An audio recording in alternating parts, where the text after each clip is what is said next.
Hi, welcome to my YouTube channel Hydroponic World. Today we will discuss about the climate management. So let's explore. Vertical farming is the practice of producing food on vertically inclined surfaces instead of farming vegetables and other foods on a single level. Although vertical farming promises a high yield, there are certain issues that need to be considered in order to achieve this yield. In previous blogs, we focused on irrigation and lighting.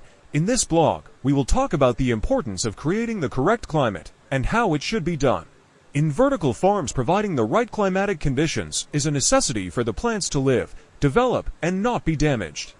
If we assume 50% of the electrical input power is converted into light, the remaining 50% is converted directly into heat. This means farmers should control heat in their vertical farms.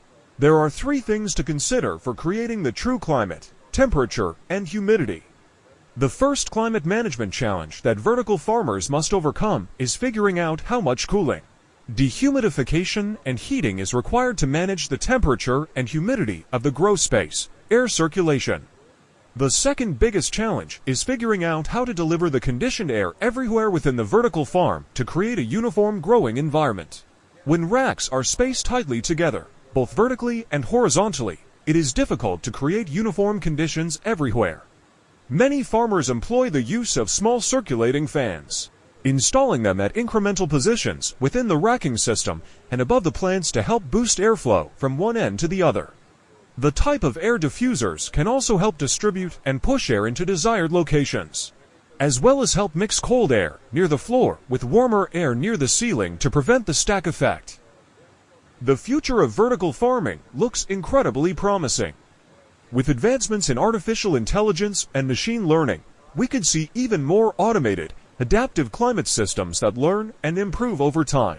AI could predict the ideal growing conditions for each crop, making farming more precise and even more efficient. Plus, with continued advancements in renewable energy and energy storage, we can expect even more eco-friendly systems to power vertical farms. HVAC equipment location. Space considerations aren't limited to moving conditioned air through the racking system. They also include where to put HVAC equipment. Depending on the design, HVAC equipment can include air conditioners, dehumidifiers, circulation fans, ductwork, chillers, boilers, pumps, and pipes. Cooling and dehumidification equipment are best located outside the building, where heat and moisture can be rejected to the outdoor air. No matter what crop is grown, managing humidity control and air movement in a vertical farm is essential to plant productivity, harvesting schedules, quality control, and, ultimately, profitability. It is possible to reach a very high yield when the conditions that must be met in vertical farm are met.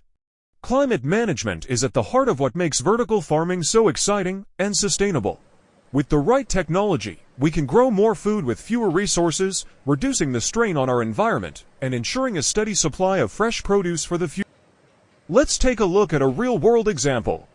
We're visiting a cutting-edge vertical farm where all the climate management technology we've discussed is in action. Here, the LED lights adjust automatically depending on the plant's growth stage, and sensors constantly monitor the temperature and humidity, adjusting settings to keep everything optimal. As you can see, climate control isn't just about growing crops, it's about maximizing efficiency, sustainability, and crop yield. Fresh produce for the future. Thanks for watching today's vlog. If you enjoyed the video, don't forget to like, comment, and subscribe for more content on the future of farming and sustainability.